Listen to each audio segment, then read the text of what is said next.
यक्षिणी के यहाँ पर नया वीडियो मिलेगा। चैनल को लाइक एंड सब्सक्राइब।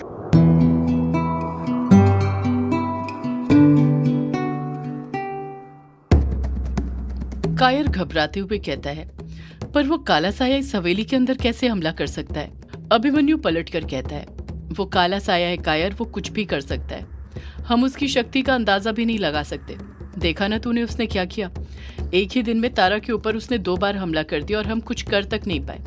वो तो ऊपर वाले की मेहरबानी है कि तारा को कुछ हुआ नहीं। कायर डरते हुए कहता है, मतलब वो काला साया यहीं पर है, इस हवेली में?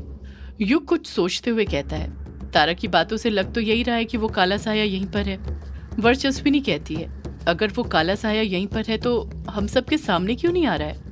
यामिनी पलट कर कहती है, क्योंकि वो काला साया बिल्कुल भी नहीं बदला है। ग्रेवयार्ड कोठी में भी वो छुप छुप कर वार करता था और यहाँ पर भी वो छुप छुप कर वार कर रहा है। वो तारा के अंदर वापस से डर पैदा करना चाहता है ताकि उसे कमजोर करके आसानी से उसकी शक्तियों को हथिया सके। यामिनी की बात सुनकर सब लोग चुप हो जाते हैं। डायना कहती है, फिर अब हम क्या करें?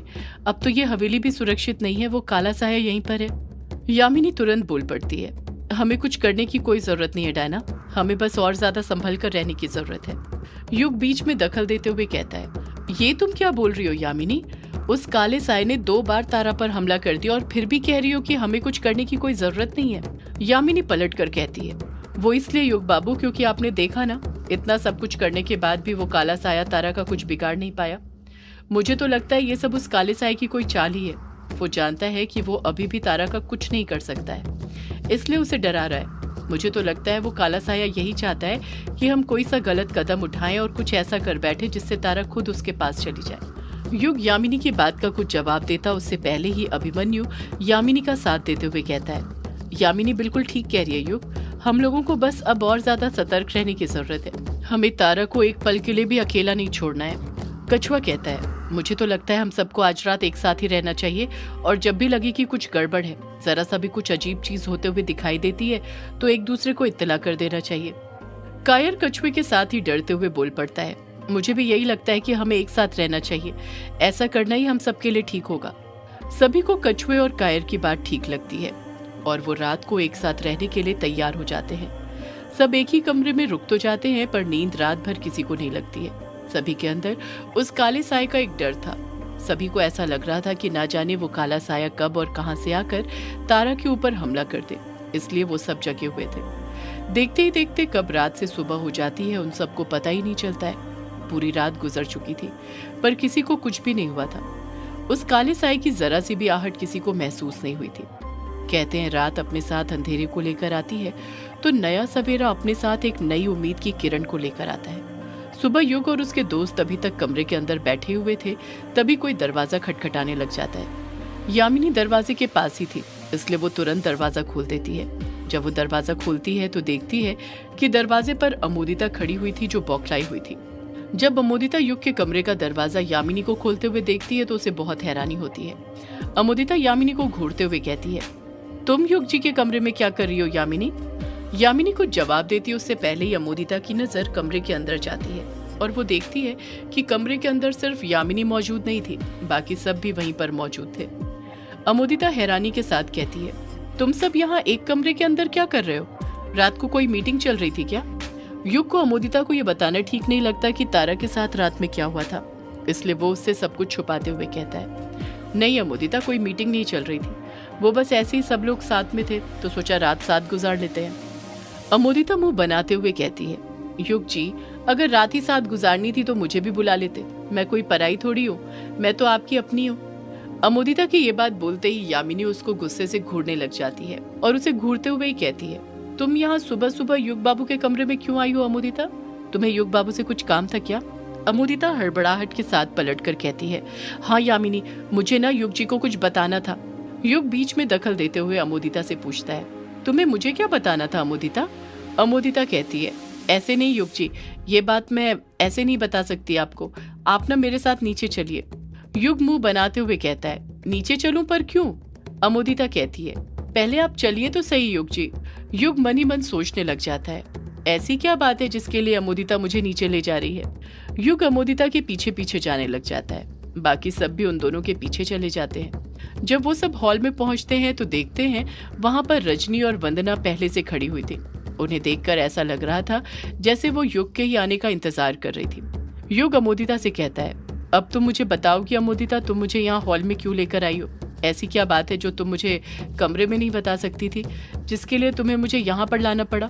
अमोदिता पलट कर कहती है, युग जी बात ही कुछ ऐसी है, अगर आपको यहाँ पर लेकर नहीं आती तो मजा नहीं आता। युग मुंह बनाते हुए कहता है, मजा नहीं आता मतलब? तुम सीधे सीधे कहो ना अमोदिता क्या कहना चाहती हो। अमोदिता कहती है, मैं अब कुछ नहीं कहने वाली युग जी, आप खुद ही देख लीजिए। इतना कहकर अमोदिता अपने हाथ से किचन के दरवाजे की तरफ इशारा कर देती है। जब युग उस तरफ देखता है तो उसकी आंखें खुली की खुली रह जाती हैं। सिर्फ उसकी ही नहीं, बाकी सबकी आंख भी खुली की खुली रह गई थी। युग के सामने जानकी खड़ी हुई थी, वो जानकी जिसकी कई हफ्तों से तबीयत खराब चल रही थी। आज वो मुस्कुराते हुए एकदम ठीक ठाक युग के सामने खड़ी हुई थी। वो युग, तारा और बाकी सबको एक मुस्कान के साथ देख रही थी। जानकी को इतने दिनों बाद अच्छी हालत में देखकर युग की आंखें नम हो जाती हैं। वो नम आंखों के साथ जानकी को एकटक देखते हुए कहता है, बड़ी माँ। जानकी अपने दोनों हाथ फैलाते हुए नम आंखों के साथ ही कहती है, युग बेटा। युग सीधे जाकर जानकी के गले मिल जाता है और जानकी के आंचल की पनाह पाकर रोने लग जाता है। युग नम आंखों के साथ ही कहता है, मैं आपको बता नहीं सकता बड़ी माँ कि मैं आपको इस तरह ठीक देखकर कितना खुश हूँ। जानकी कहती है, मैं भी बहुत खुश हूँ युग बेटा, पर तुम ना बड़े पतले हो गए हो और तारा भी। मैं ना अभी तुम दोनों के लिए कुछ बना कर लाती हूँ। युग मना करते हुए कहता है, नहीं नहीं बड़ी माँ, इसकी कोई जरूरत नहीं है, अभी अभी तो आप ठीक हुई हैं, आपको आराम की जरूरत है। जानकी कहती है, बहुत हो गया युग बेटा आराम, मैं तो ना बेड पर लेटे लेटे तंग आ गई हूँ, अब मैं नहीं, बेड पर अब लेटने का वक्त तुम्हारे बड़े पापा का है। युग मुंह बनाते हुए हैरानी के साथ कहता है, बेड पर लेटने का वक्त बड़े पापा का है? मतलब बड़ी माँ, उनकी भी तबीयत खराब है? जानकी कहती है, मेरे कहने का ये मतलब नहीं था युग बेटा, तुम्हारे बड़े पापा तो एकदम ठीक है, उन्हें कहाँ कुछ होने वाला है। मैं तो ये कह रही थी कि इतने दिनों से वो मेरी सेवा कर रहे थे, तो अब मैं उनकी सेवा करना चाहती हूँ, अपना पत्नी धर्म निभाना चाहती हूँ, इसलिए कहकर आई हूँ वो कमरे के अंदर ही आराम करे। वो क्या है ना, इतने दिन से दिन रात जाग कर मेरा ख्याल रख रहे थे, तो मैं उनसे कहकर आई हूँ कि वो बेड पर ही आराम करे, वहीं पर लेटे। युग खामोश खड़ा रहता है, पलट कर कुछ नहीं कहता है। यामिनी जानकी को ही घूरे जा रही थी। जानकी का एकदम से ठीक होना, ये बात यामिनी को बिल्कुल भी हजम नहीं हो रही थी। युग जानकी से कुछ कहता उससे पहले ही जानकी बोल पड़ती है, बोलो युग बेटा, क्या बना कर लाऊं मैं तुम्हारे लिए, और तारा बेटा आप क्या खाओगे? युग जानकी को मना करते हुए कहता है, नहीं नहीं बड़ी माँ, आपको मेरे लिए कुछ बनाने की कोई जरूरत नहीं है, आप क्यों तकलीफ कर रही हैं? जानकी नाराजगी जाहिर करते हुए कहती है, इसमें तकलीफ कैसी युग बेटा, अब एक माँ अपने बेटे के लिए खाना नहीं बनाएगी तो किसके लिए बनाएगी? आखिर एक माँ का पेट अपने बेटे को खाना खिलाकर ही तो भरता है। बोलो क्या बना कर लाऊं? युग जानकी को फिर से उदास नहीं करना चाहता था, इसलिए वो मुस्कुराते हुए बोल पड़ता है, बड़ी माँ आपको जो बनाकर लाना है ले आइए, मैं तो आपके हाथ से कुछ भी खा सकता हूँ। तारा भी युग की हाँ में हाँ मिलाते हुए कहती है, हाँ आंटी, आप जो भी प्यार से लाएंगी हम खा लेंगे। जानकी भी मुस्कुराते हुए पलट कर कहती है, ये हुई ना बात, मैं अभी सबके लिए पुखलीन बनाकर लाती हूँ। इतना कहकर जानकी वहां से चली जाती है। जानकी की सेहत ठीक देखकर जितना खुश युग था उतना ही खुश बाकी सब थे। जानकी के एकदम ठीक होने की बात सिर्फ यामिनी के मन में ही नहीं खल रही थी, बल्कि अभिमन्यु के मन में भी खलते जा रही थी। जानकी के जाते ही युग फिर मायूस हो जाता है, ये सोचकर कि वो जानकी के ठीक होने की खुशी मनाए, या ये सोचकर दुखी हो कि वो काला साया यहीं इस हवेली में था, जो कभी भी कुछ भी कर सकता था। सुबह से शाम हो गई थी। जैसा कि रात में डिस्कस हुआ था, सब लोग एक साथ ही हॉल में बैठे हुए थे। तारा को किसी ने भी एक पल के लिए अकेले नहीं रहने दिया था, कोई ना कोई उसके साथ हमेशा मौजूद रहता था, पर अभी तक ऐसा कुछ नहीं हुआ था जो अजीब हो, जिससे उस काले साए के होने का एहसास हुआ हो। सब कुछ नॉर्मल चल रहा था। रजनी, अमोदिता और वंदना भी वही थे, पर वो सब चीजों से अनजान थे। उन तीनों को नहीं बताया गया था कि शाम को और रात को तारा के साथ क्या हुआ था। सुदेश भी वहीं पर बैठा हुआ था। वैसे तो उसका मन दिलीप के साथ रहने का था, पर जानकी ने उसे मना किया था। वो नहीं चाहती थी कि दिलीप को आराम करते वक्त कोई डिस्टर्ब करे, इसलिए उसने सुबह से ही सुदेश को दिलीप से मिलने नहीं दिया था। कहा था कि वो कई दिनों से सोया नहीं है, बड़ी मुश्किल से गहरी नींद में सोया है, इसलिए उसे सोने दो। बल्लू भी वहीं खड़ा हुआ था, क्योंकि किचन का सारा जिम्मा आज के लिए जानकी ने उठाकर रखा हुआ था। वो किसी को कुछ करने ही नहीं दे रही थी।